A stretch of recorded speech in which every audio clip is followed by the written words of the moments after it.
L'égoïsme est, je dirais, est un vice. Mais ce vice, dans le caractère humain, peut être comparé à un comportement particulier d'un individu. C'est-à-dire une personne qui se surestime au point où cette personne va s'occuper uniquement de ses propres intérêts au détriment des intérêts des autres. C'est en cela que consiste l'égoïsme.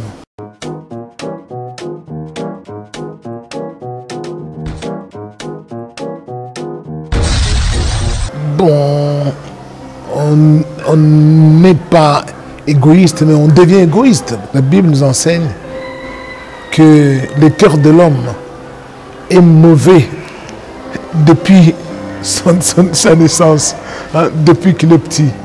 Alors, il faut savoir que quand on met au monde un enfant, il faut savoir s'occuper de son éducation. Parce que tout être humain a certaines dispositions individuelles qui le poussent à pouvoir tout s'approprier. Vous n'avez qu'à regarder, à observer le comportement des enfants dans nos familles. Tout enfant a tendance à attirer vers soi ce qu'il trouve autour de lui. Et il faut maintenant que les parents jouent un rôle de modérateur au moment d'éduquer leurs enfants. Et très souvent, je dirais que les égoïstes sont des gens qui ont été très mal instruits et très mal éduqués. Parce que quand on s'aperçoit de certaines anomalies dans le comportement de l'enfant dès le bas âge, il faut que les parents puissent faire leur irruption dans le comportement de l'enfant pour pouvoir convaincre l'enfant qu'on n'est pas né seul, on est né dans une famille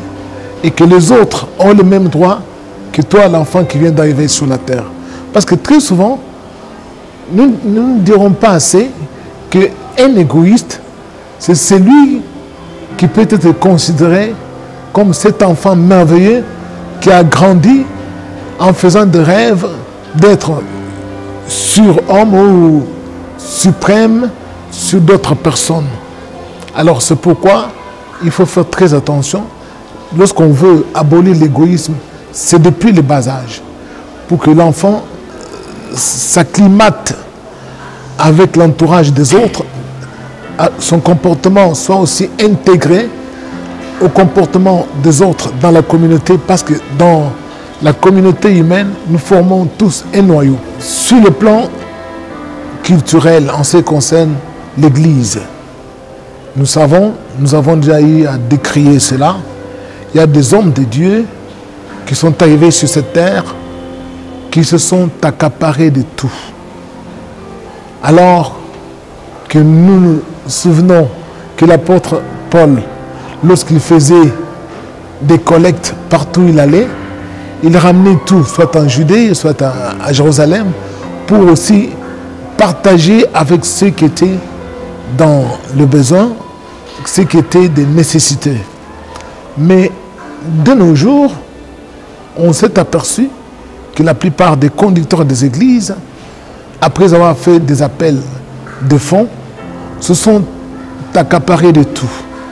Des bâtiments qui sont bâtis, des écoles, des centres médicaux, des chaînes de télévision.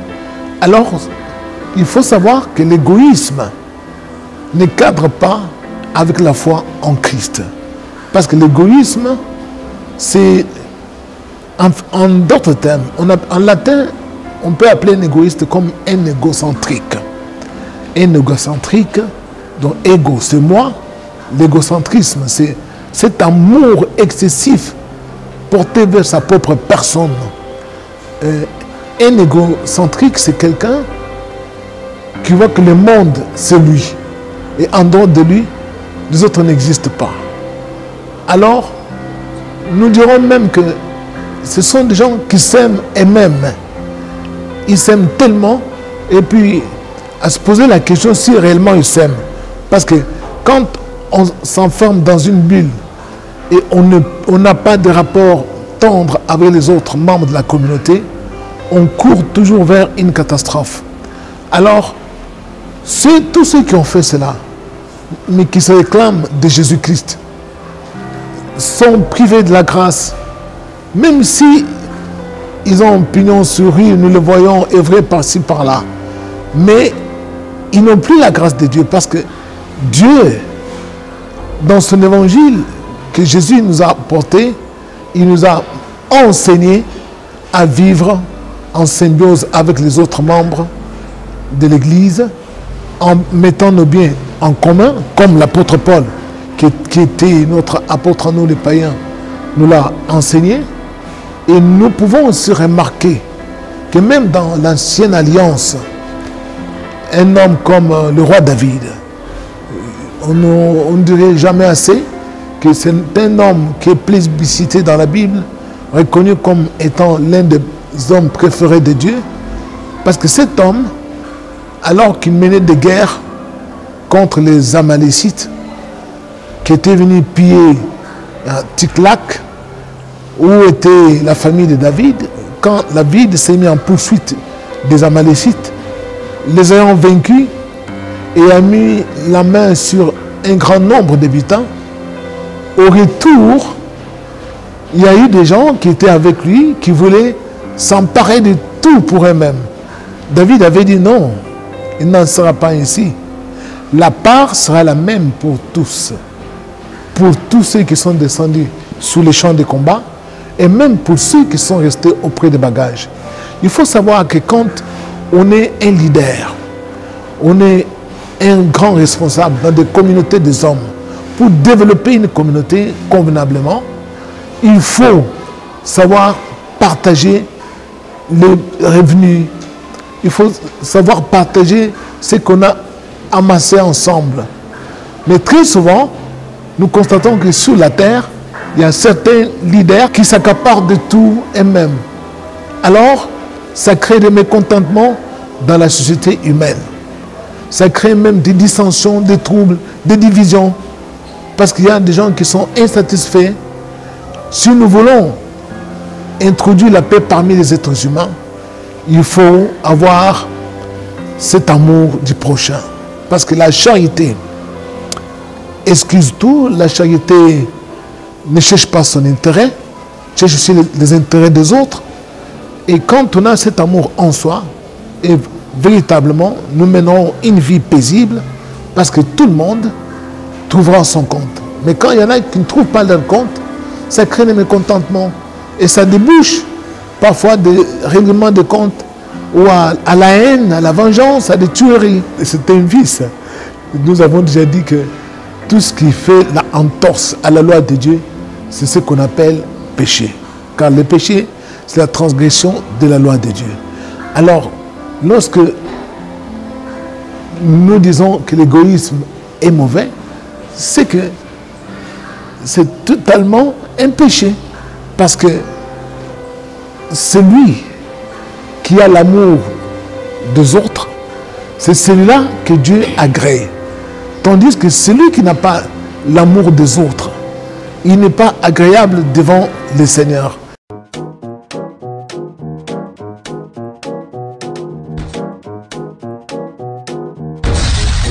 Il faut d'abord commencer à enseigner un être humain depuis qu'il a le bas âge. L'encadrer pour l'introduire dans une communauté.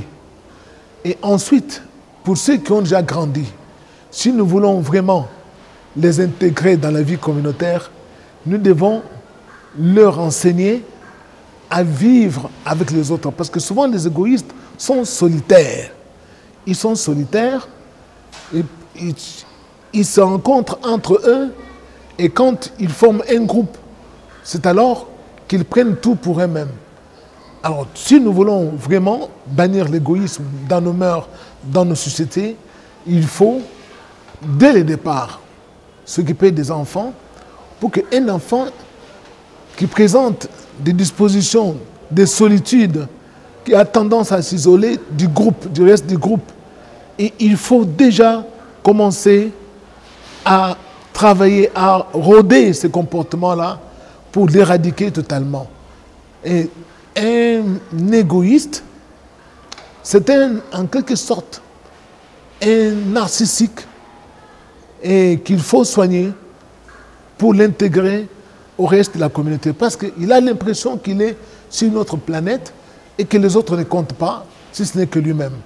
Alors, c'est ce que nous devons bien comprendre.